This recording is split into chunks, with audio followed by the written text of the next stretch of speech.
Is field engineer a good job, or the role of field engineering a good job? Is probably how I would say it. The answer is absolutely. In this video are the 9 things that I think are quite remarkable, and I'm going to tell you about my experience. And so if you're into that and you really want to know if this is a good deal for you, then stay with me on this video right now.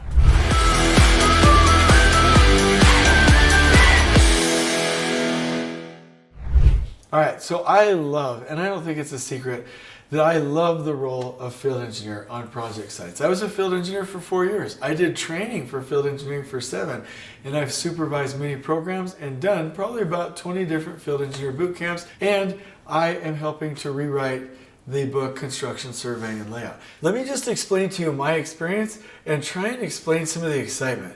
So picture this. I am just a kid, and I come from a small commercial construction company, and I get an opportunity at Hensel Phelps on a massive prison. I mean, this is a massive project, mostly concrete. Obviously, it's a prison, so it's going to be mostly concrete.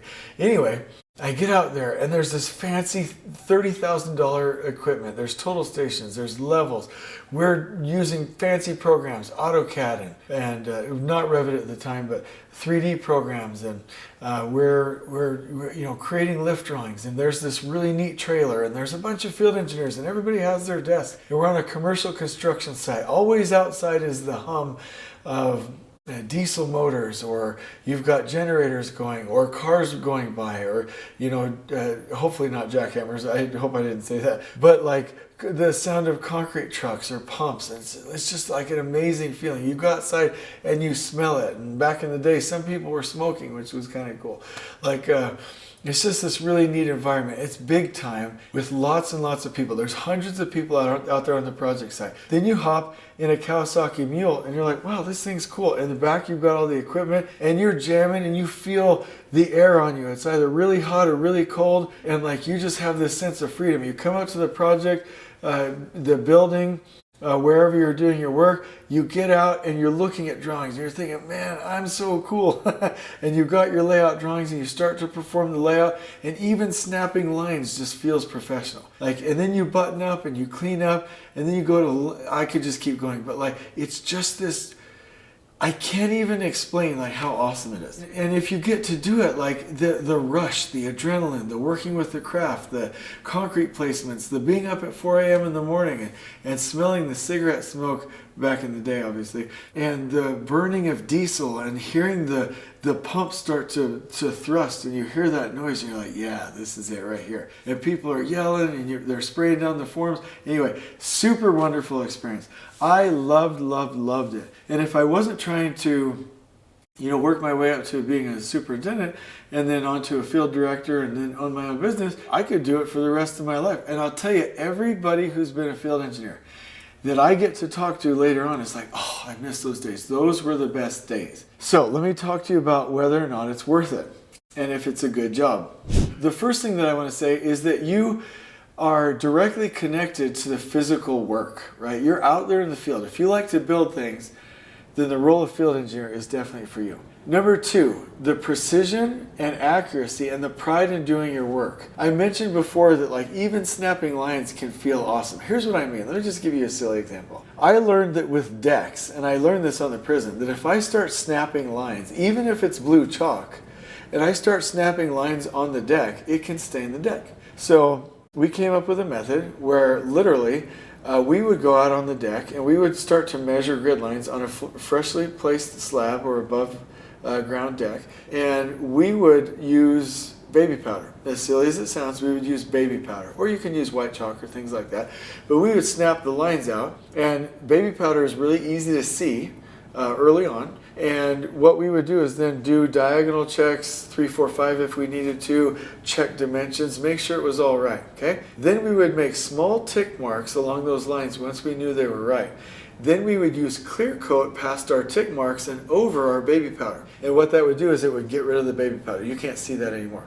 And then we would create a barrier between your new chalk lines and the deck so it wouldn't stay in the concrete once it dried, obviously, and you still have your tick marks. So we would come through there and one person would put their the string on their chalk box down first, and then the other person would say, okay, I'm going down, and then go down, make sure it didn't like accidentally hit the concrete, pull tight, and it would say, okay, I'm snapping, and then snap it beautifully at the right distances, and you'd have this beautiful line.